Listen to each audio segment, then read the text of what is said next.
Assalamualaikum warahmatullahi wabarakatuh. Alhamdulillah, alhamdulillahilladzi bi ni'matihi tatimmus shalihat. Allahumma salli wa sallim wa barik ala nabiyyina Muhammadin sallallahu alaihi wasallam wa ala alihi wa ashabihi wa man sara ala nahjihi bi ihsanin ila yaumiddin, amma ba'd. Sahabat-sahabat sekalian, jamaah salat zuhur azakumullah. Sebelum kita masuk ke materi kajian Asmaul Husna, mari kita awali kajian kita siang ini dengan doa terlebih dahulu. Mari tengahkan tangan semuanya. Astaghfirullahalazim, astaghfirullahalazim. Rabbi a'udzu bika min hamazatis syayatin wa a'udzu bika rabbi an yahdurun. Nas'aluka fahman nabiyyin wa hifdzal mursalin wa ilhamal malaikatil muqarrabin walhamdulillahi rabbil alamin. Kita baca basmalah. Bismillahirrahmanirrahim. Hari ini kita akan menyelami nama Allah Al-Latif, Maha Halus, Maha Lembut. Di antara ayat yang memperkenalkan kita akan nama Al-Latif adalah surat Syura. Asy-Syura ayat 19. Allahu latifum bi'ibadih. Allah Maha lembut kepada hambanya. Surat lain diantaranya surat Al-Mulk ayat 14. Ala ya'lamu man khalaqa wa huwal latiful khabir.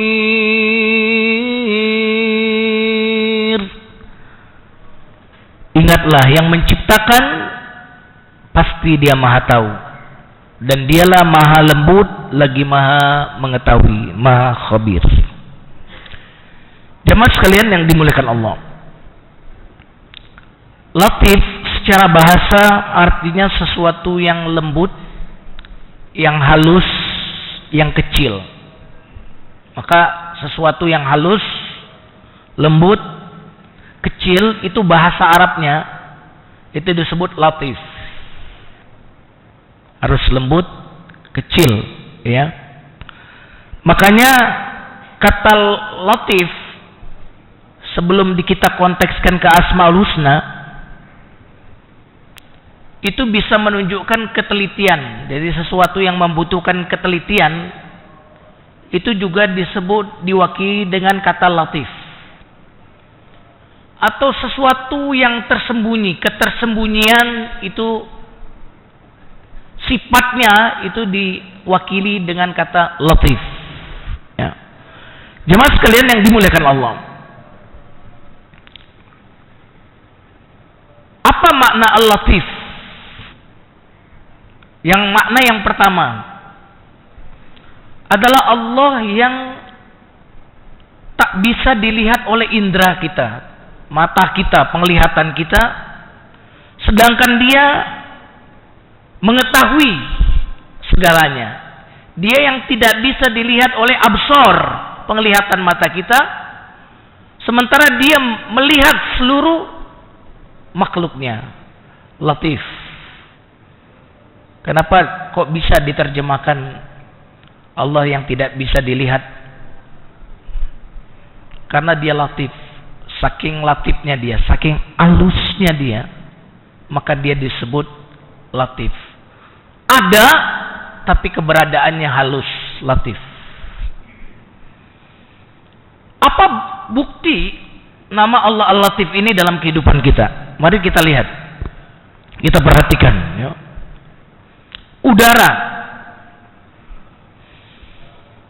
Udara ini bisa menjadi contoh nyata bahwa Allah latif, karena cara mengenal sang pencipta, lihat produknya, ya, gitu. Udara ini ada tidak? Ada. Apa warnanya? Hah? Di mana? Di mana dia? Udara? Udara ini ada dan meliputi kita. Coba, di dalam tubuh kita ada udara, di luar tubuh kita diliputi udara. Tetapi kita tidak terganggu dengan keberadaan udara ini. Nyaman dengan peredaran udara ini dan kita tidak melihat udara itu. Maka udara itu bisa diungkap dengan kata latif. Latif.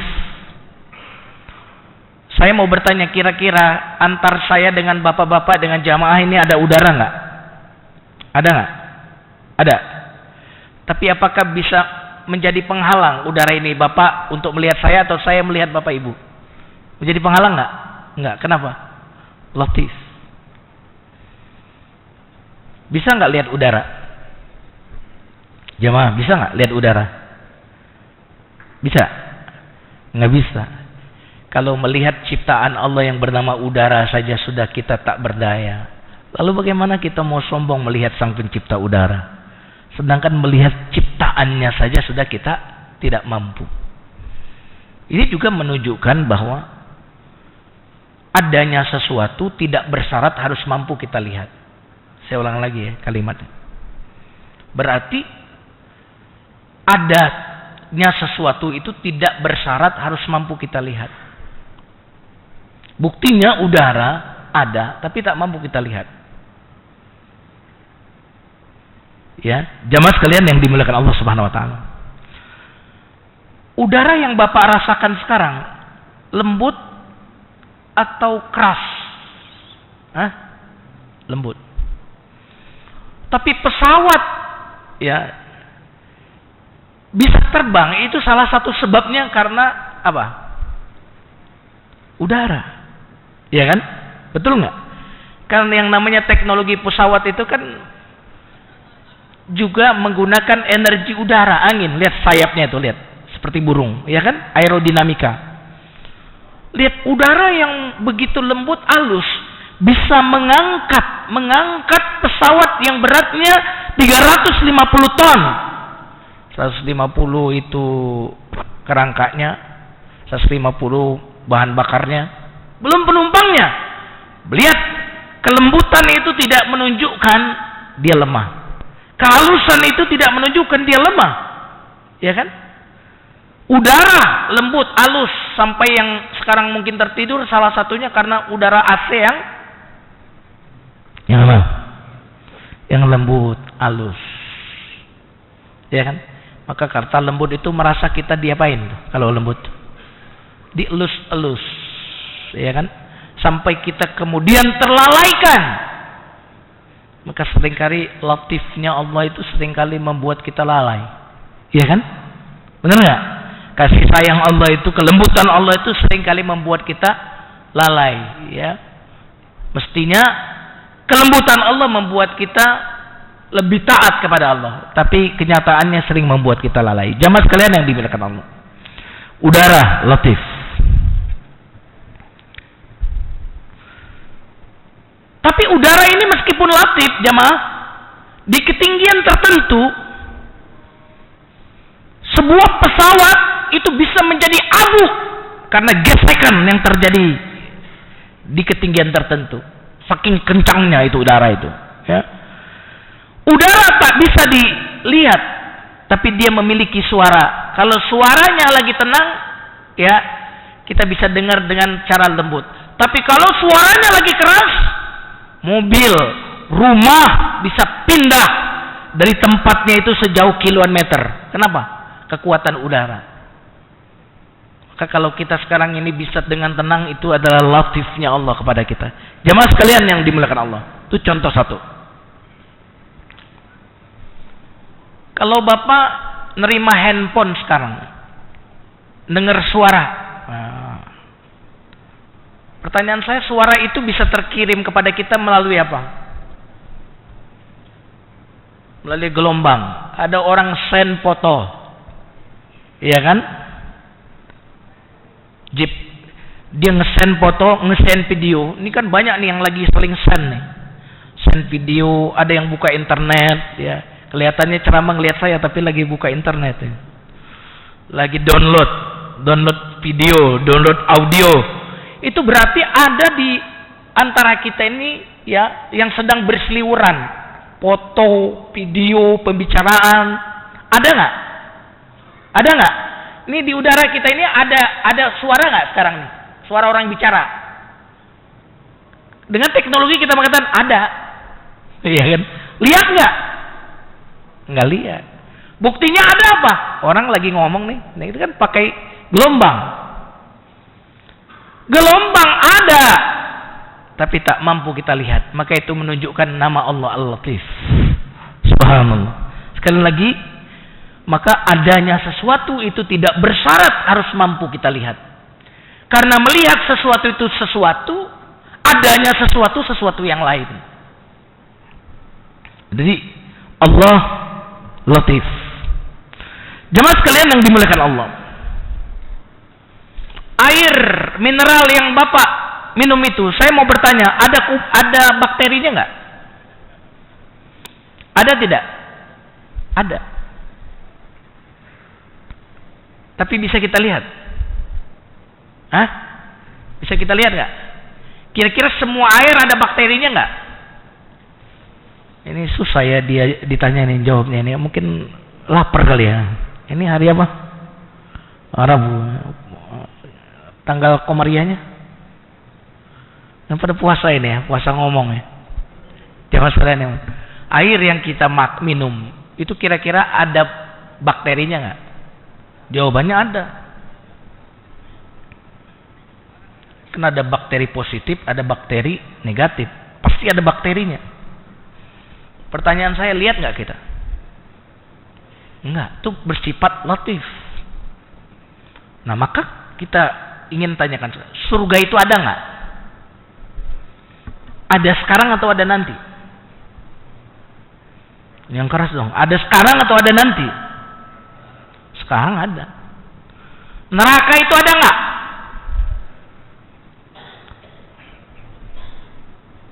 Sebentar. Kalau saya taruh handphone saya, Bapak belum tahu. Di belakang mimbar ini nggak kelihatan ya. Ada handphone saya nggak? Ada tidak? Ada. Bapak lihat nggak? Enggak. Berarti tidak melihat bukan berarti tidak ada kan? Setuju nggak? Andaikan di ruangan ini ada seseorang, saya tanya, ada orang nggak di sini? Bapak juga nggak bisa mengatakan nggak ada karena saya nggak lihat. Iya kan? Ada orang boleh jadi, cuma Bapak tidak lihat. Jadi tidak lihat bukan berarti tidak ada. Karena bahkan saya berani mengatakan tidak terlihat itu kadang-kadang saking terlalu jelasnya. Coba semuanya angkat tangan kanannya, tangan kanan. Tempel ke mata sebelah kanan, tempel. Pelototin pakai mata sebelah kanan. Saya mau bertanya, lihat nggak tuh tangannya? Kelihatan nggak? Kenapa nggak kelihatan? Terlalu jelas. Sesuatu yang terlalu nyata itu menjadi gaib. Sesuatu yang terlalu gaib itu menjadi nyata. Gitu. Jemaah sekalian yang dimuliakan Allah. Tuhan itu terlalu nyata, maka dia tidak bisa dilihat. Sesuatu yang terlalu dekat itu tak mampu kita lihat. Nikmat Allah itu begitu dekatnya dengan kita sampai kita tidak menyadarinya. Yang kita sadari adalah nikmat-nikmat yang belum kita dapat. Sampai kita lupa mensyukuri nikmat yang sudah diberikan kepada kita. Jemaah sekalian yang dimuliakan Allah Subhanahu wa taala. Jadi malaikat sekarang ada. Siksa kubur ada enggak sekarang? Ada. Nikmat kubur ada enggak? Ada. Sekarang ada. Kok enggak saya lihat? Nah, kemampuan melihatmu aja yang perlu ditingkatkan. Nabi Musa pernah berdoa. Apa doanya Nabi Musa? yang keren. Kalau antum doanya apa? Sudah bisa saya tebak. Ada survei seluruh pemeluk agama, ditanya soal doa apa yang dipanjatkan. Survei. Pemeluk agama dari agama apapun. Ternyata ada satu doa, seluruh pemeluk agama itu pasti panjatkan dan tidak ada yang lupa. Kira-kira menurut antum doa apa? Minta apa? Minta rezeki. Rata-rata. Rezekinya pun itu maksudnya apa? Minta apa kira-kira? Rezeki sholat malam, rezeki tilawah Quran, atau rezeki apa? Rata-rata harta. Itu nggak dilupakan. Antum lihat doanya Nabi Musa itu. Doanya Nabi Musa itu prestis, selera tinggi. Kata Allah dalam Al-Quran, ya, kata Nabi Musa, Rabbi arini anzur ilaik. Ya Allah, aku ingin melihatmu ya Allah. Ini keren banget. Kalau kita ya Allah, naik gaji ya Allah, naik gaji ya Allah. Kan gitu ya. Nabi Musa itu doanya level tinggi. Kalau Nabi Isa lain lagi doanya level tinggi. Rabbana anzil alaina ma'idatan minas sama. Ya Allah, turunkan kepada kami hidangan dari langit. Nuansanya spiritual banget. Ini ayat Quran semua doa ini, bukan karangan saya. Mau tahu ayatnya tanya imam kita nih, hafiz Quran. Ya Allah, izinkan aku melihatmu. Apa kata Allah? Lan tarani. Engkau selama-lamanya tidak akan bisa melihatku. Walakin inzur ilal jabali. Tapi lihatlah ke gunung. Kamu pandang gunung itu. Fa in istaqarra makanah fasawfa tarani. Kalau gunung itu tetap pada tempatnya, ya, tidak hancur lebur, ya, maka kamu bisa melihatku. Pertanyaannya, berarti Tuhan itu pada dasarnya bisa dilihat atau tidak? Saya tidak mengatakan bisa dilihat oleh kita atau tidak. Tuhan itu bisa dilihat atau tidak pada dasarnya. Kalau ngelihat ayat tadi, jangan ragu-ragu, salah nggak saya laporin polisi? Enggak. Kan Nabi Musa doa, aku pengen melihatmu ya Allah. Kata Allah, nggak bisa lihatku, tapi lihatlah gunung itu. Kalau gunung itu tetap di tempatnya, tidak pecah, tidak hancur, kamu bisa melihatku. Kamu bisa melihatku kalau gunung itu tidak pecah. Berarti pada prinsipnya Tuhan itu sebenarnya bisa dilihat nggak sih? Bisa. Buktinya Allah mengatakan kalau gunung itu tetap nanti, kamu bisa melihatku. Berarti sebenarnya bisa. Tapi kalau gunung itu hancur, ya nggak bisa lihat.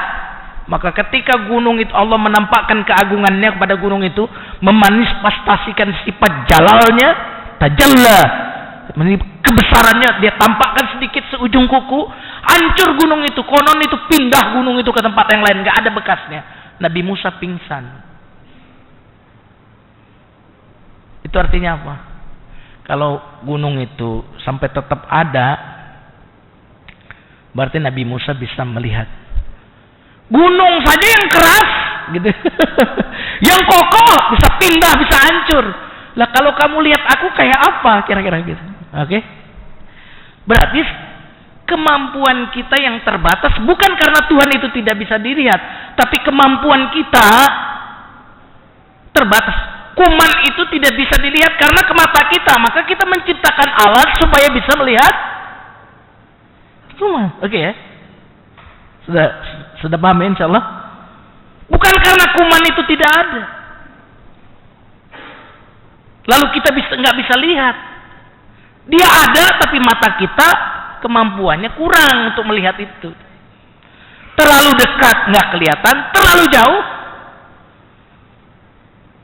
terlalu lembut, halusnya bisa lihat. Udara ini latif, halus, maka nggak bisa kita lihat. Ruh itu halus, lembut, nggak bisa kita lihat. Padahal ruh itu kalau nggak ada ruh dalam tubuh kita, innalillahi wa inna ilaihi rajiun. Dia ada di dalam tubuh kita, yakin? Yakin. Di mana tempatnya? Nggak tahu. Berapa kilo ruh itu? Nggak tahu. Warnanya apa? Nggak tahu. Bukti kamu bisa mengatakan ruh itu ada dari mana? Ya buktinya saya bisa ngomong, bisa bergerak, Win. Ya kan gitu. Gerak saja satu bukti bisa menetapkan adanya ruh. Satu bukti yaitu gerak bisa menjadi dalil adanya ruh. Lalu bagaimana dengan bukti-bukti alam semesta ini? Tidakkah itu sangat banyak bukti keberadaan Sang Penciptanya?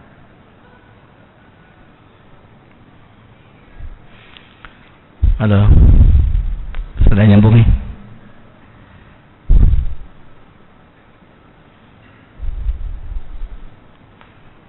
Maka Allah itu latif, nggak bisa dilihat mata kepala kita. Bahkan Allah itu di akhirat bisa dilihat tapi tidak bisa diraih. Saya mau tanya, antum sekarang kalau matahari sedang bersinar bisa lihat? Bisa. Atau enggak, gini aja. Antum sekarang lihat masjid ini enggak? Lihat. Lihat masjid ini enggak? Lihat. Tapi antum bisa melihat utuh masjid ini? Enggak bisa. Itu namanya idrak. Allah itu la tudrik, tidak bisa diidrak, tapi bisa dilihat di akhirat nanti. Subhanallah. Ya, luar biasa ya. Antum bisa lihat langit. Lihat langit. Hah? Melihat keseluruhan langit atau melihat langit? Nah, melihat keseluruhan itu namanya idrak. Apa? Idrak. Antum melihat itu namanya ru'yah. Antum bisa melihat langit tapi tidak bisa idrak langit antum. Coba berapa meter kok melihat antum terus mau mensyaratkan Tuhan itu ada atau sesuatu itu ada kalau kelihatan mata saya. Udah penglihatannya normal saja cuma berapa meter, pakai kacamata lagi.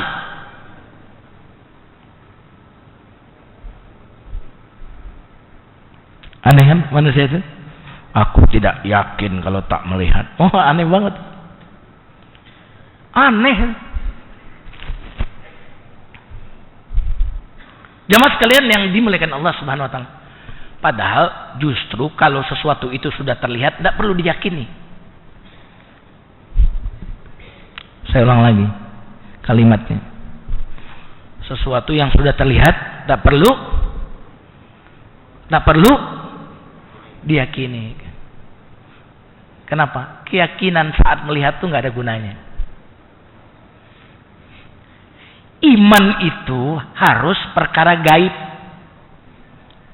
Jika sesuatu itu tidak lagi gaib, maka iman tidak laku. Fir'aun bilang, saya beriman nggak? Laku nggak? Enggak.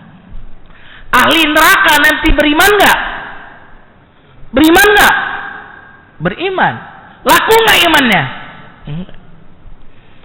Sesuatu yang sudah nyata tak perlu diimani. Coba katakan tidak ada matahari, katakan. Katakan coba, nggak ada matahari. Ngaruh nggak? Ngaruh nggak? Nggak ngaruh.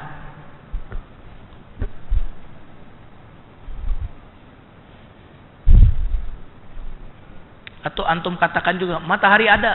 Oh ya. Ada, nggak ngaruh juga. Yang ada kalau antum berjemur di matahari, ngaruh tuh.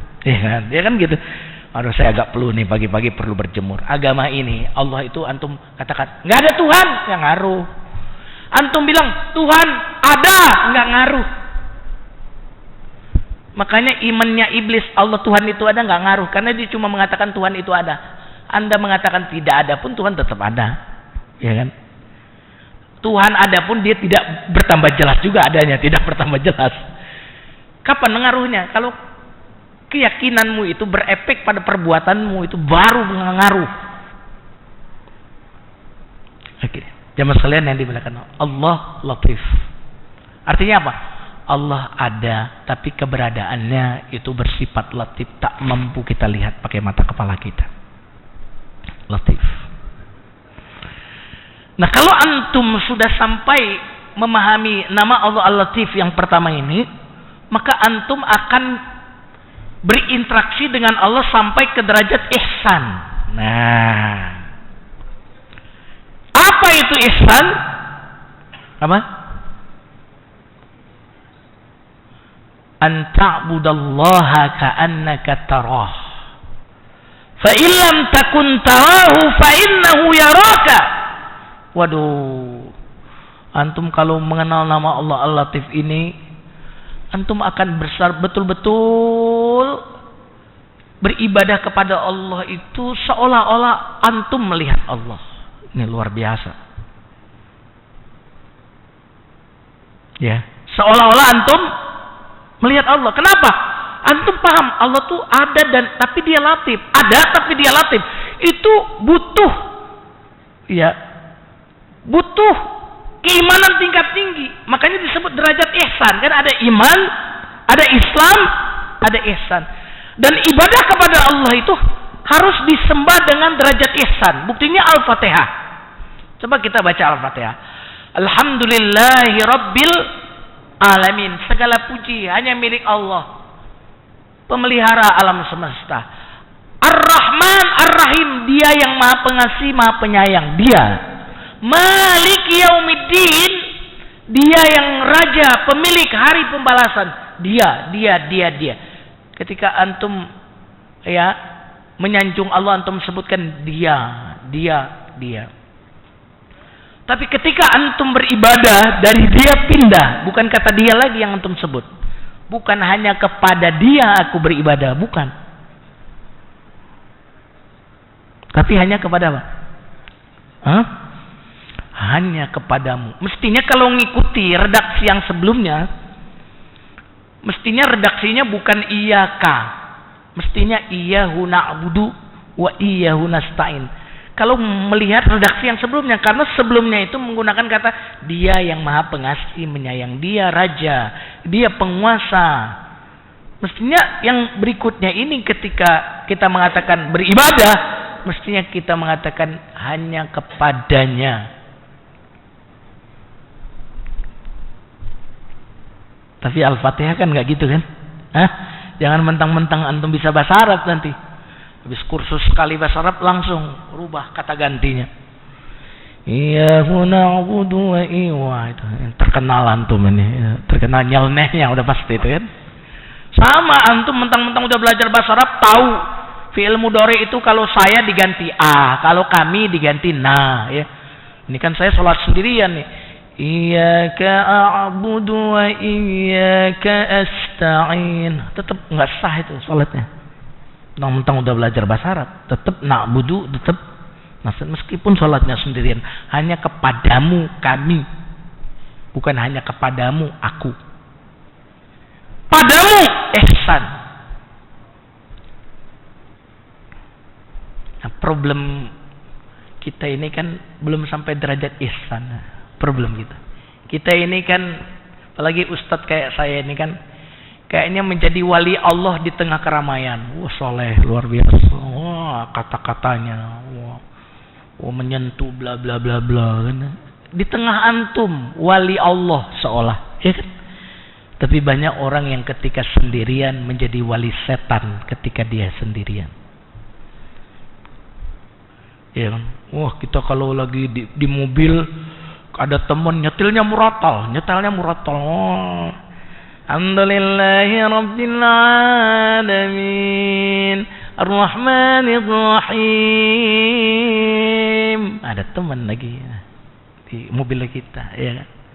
Pas teman keluar ya, dari mobil kita, wow gitu kan teman, malahnya musik ganti. Nah, ini wali Allah di tengah keramaian, wali setan di kesepian. Itu problemnya apa? Karena kita tidak sampai derajat ihsan. Ya, tidak sampai derajat ihsan. Ihsan itu adalah antum merasakan Allah itu ada, tapi dia bersifat lembut. Dokter itu kira-kira kalau dia masuk ruangan praktek biasanya pakai penutup nggak? Antum kalau disuruh nggak pakai, kalau nggak disuruh pakai itu nggak? Pertanyaan saya. Antum masuk nih menjengukin orang sakit, masuk ke dalam. Kalau nggak disuruh pakai penutup itu, Antum pakai nggak dengan kesadaran? Enggak. Kenapa antum nggak pakai? Karena antum nggak lihat. Dokter lihat nggak? Dokter lihat nggak? Kenapa dia pakai itu? Karena dia melihat. Melihat pakai apa? Bukan pakai mata. Iya kan? Benar nggak? Betul nggak? Makanya harus ada ronsen segala macam harus ini kan? Ada virus ini, virus itu harus. Kenapa mereka begitu ketatnya dalam itu? Karena mereka melihat virus itu seolah-olah melihat dengan mata kepalanya. Sementara kita melihat keberadaan itu kata dokter. Nah, itu bedanya. Kata Pak Ustadz, ya, kata Pak Kiai. Maka kita perlu ngaji supaya kita tidak mengatakan kata Pak Kiai, tapi kita katakan kata saya. Kenapa? Tentu bisa jelaskan, itu ilmu.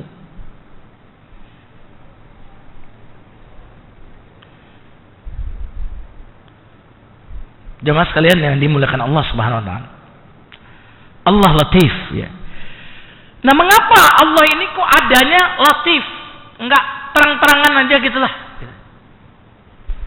Kalau Allah terang-terangan ada, enggak Latif, enggak nyaman lah. Nggak usah jauh-jauh antum diikutin bini melulu kemana-mana, ke kantor ngikut, ya kan gitu, ya kan? Ntar masuk ruangan kerja ngikut, pokoknya kemana antum ngikut, saking cintanya dia kepada antum. Lama-lama antum bilang apa? Kayaknya hubungan kita sampai sini aja deh, kan gitu kan? Nggak nyaman saya, kan gitu. Bener nggak? Halo? Nggak nyaman. Allah ada tapi Latif, tidak bisa dilihat dengan mata kepala kita. Kenapa? Karena Allah tidak ingin mengganggu kita, tidak mau merusak kenyamanan kita, nggak nyaman lah, gitu kan? Maka Allah Latif. Selain itu, ketidakberadaan Allah dalam bentuk wujud fisik, kira-kira gitu, materi, itu sebenarnya dalam rangka Allah sedang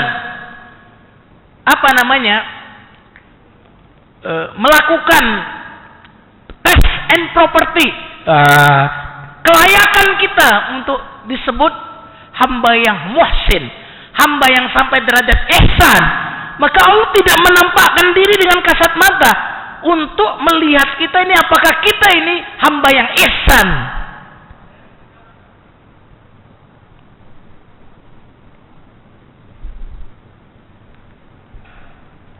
Jemaah sekalian yang dimuliakan Allah. Seorang sahabat Nabi pernah salaman kepada Nabi. Nih, salaman kepada Nabi. Habis salaman kepada Nabi ini, tangan beliau ini tidak pernah lagi memegang kemaluannya. Bayangkan. Kenapa jemaah? Jadi kalau dia ke toilet kira-kira gitu, biasa mencuci kotorannya dengan tangan tersebut, membersihkan, dia nggak mau lagi. Padahal mungkin salamannya sekali nyentuh tangan Nabi. Kenapa? Seolah-olah kalau dia ngelihat tangannya, ngelihat tangan siapa? Nabi, tangan yang tersentuh, tangan mulia itu. Masa saya sentuhkan kepada sesuatu yang tidak layak? Ini orang luar biasa, jemaah sekalian yang dimuliakan Allah. Sampai ini sebelum saya tutup ya. Ini sebenarnya baru satu makna Al-Latif ini. Masih makna-makna yang lain masih ada. Nanti kita akan lanjutkan pada pertemuan berikut. Jemaah sekalian yang dimuliakan Allah. Ada kisah ini. Tentu kisah-kisah sahabat itu kalau kita compare ke zaman sekarang kayak mustahil gitu ya. Bener nggak? Orang-orang soleh itu dulu kalau diceritakan kepada kayak kita tuh kayak itu hanya di cerita-cerita yang nggak ada sumbernya. Ya karena zaman sekarang begitu rusaknya orang. Ya kan? Bahkan banyak perkataan ulama tuh orang yang paling soleh di antara kita hari ini adalah orang yang paling bejatnya generasi dahulu. Itu udah kagum sama Syekh Fulan. Itu mah orang paling bawahnya. Zaman Rasulullah, ya, sahabat Nabi dulu, orang yang khatam Quran sebulan sekali itu orang males. Kalau kita berapa kali khatam? Setahun sekali. Jadi buruk sekali kira-kira gitu, ya kan? Jauh. Ini ada kisah pada generasi salafus saleh dahulu. Ada seseorang, ini bukan nyinggung antum ya. Jadi kalau kena sama antum hari ini tidak perlu tersinggung. Ini memang ada di kitab ini kalau antum mau. Jadi kalau yang kena, sebentar lagi yang kena tidak usah tersinggung. Seorang yang sedang duduk di sebuah majelis, lalu dia ngelonjorkan kakinya. Tenang. Ini ceritanya ada di sini ya. Makanya saya kasih pendahuluan dulu tadi supaya antum tetap nyaman walaupun yang menyender, berselonjor tetap nyaman. Silakan aja, tidak perlu. Saya tahu antum lelahan dari pagi ya. Ketika dia menyelonjor kan kakinya, seolah-olah dia ada yang berbisik. Begitulah orang soleh itu. Ketika dia melakukan sesuatu tuh ada bisikan-bisikan. Jangan dianggap bisikan yang aneh-aneh, khurafat gitu, bukan. Kan dalam diri kita ini kan ada malaikat kan, betul nggak? Makanya orang dapat Lailatul Qadar itu kan simbolnya malaikat. Bahkan malaikat itu membisikkan, Allah takhafu wa la tahzanu, kan surat Fussilat. Tiba-tiba seolah ada yang bisikkan begitu. Kata yang sesuatu yang berbisik kepadanya ini, hei Fulan, apakah seperti itu caramu duduk di hadapan raja? Dia pikir itu, dia ngelonjor. Apakah seperti itu caramu duduk di depan raja?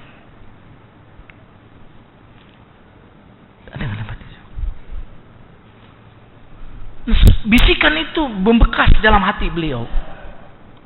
Lalu apa yang dia lakukan kemudian? Semenjak itu dia bernazar.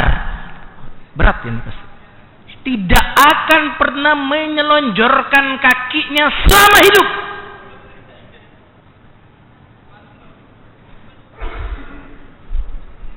Kenapa? Di depan raja saja saya tidak mungkin duduk nyelonjor kayak gitu. Lalu bagaimana di depan Al-Malik, Malik al-Mulk,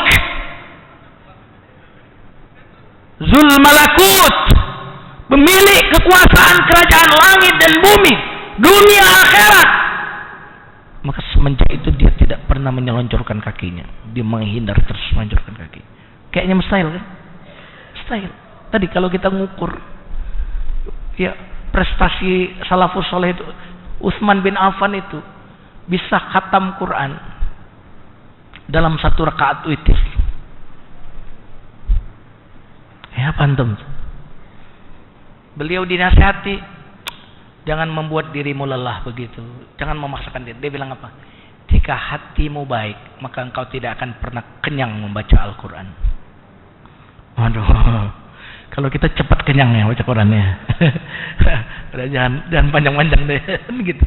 Jemaah sekalian yang dimuliakan, apa kaitannya dengan Al-Latif tadi? Al-Latif dia ada bersama kita, tapi dia tak terlihat mata. Maka kalau kita sadar begitu, kita akan jaga adab kita, etika kita. Kenapa? Saya ini nggak pernah sendirian. Allah bersama engkau dimanapun engkau berada. Wa huwa ma'akum. Maka kita menjadi orang yang spiritualis. Karena orang yang cerdas spiritual itu bukan orang yang meyakini Tuhan itu ada. Itu mah iblis juga yakin.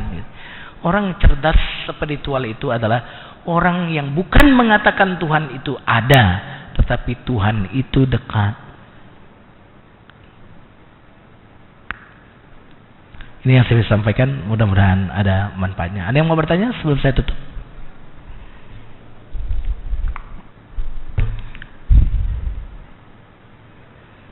Ada, alhamdulillah. Jadi yang mau ngelonjor silakan ngelonjor, ini contoh hanya tadi. Beliau baru mau ngelonjor tiba-tiba udah dicontohnya. Ini kisah di sini, ini anu saja ya. Ya, insyaallah mudah-mudahan banyak manfaatnya. Mari kita tutup dengan istighfar. Astaghfirullahaladzim, astaghfirullahaladzim, subhanakallahumma bihamdika, asyhadu an la ilaha illa anta, astaghfiruka wa atubu ilaik. Barakallahu li wa lakum. Wassalamualaikum warahmatullahi wabarakatuh.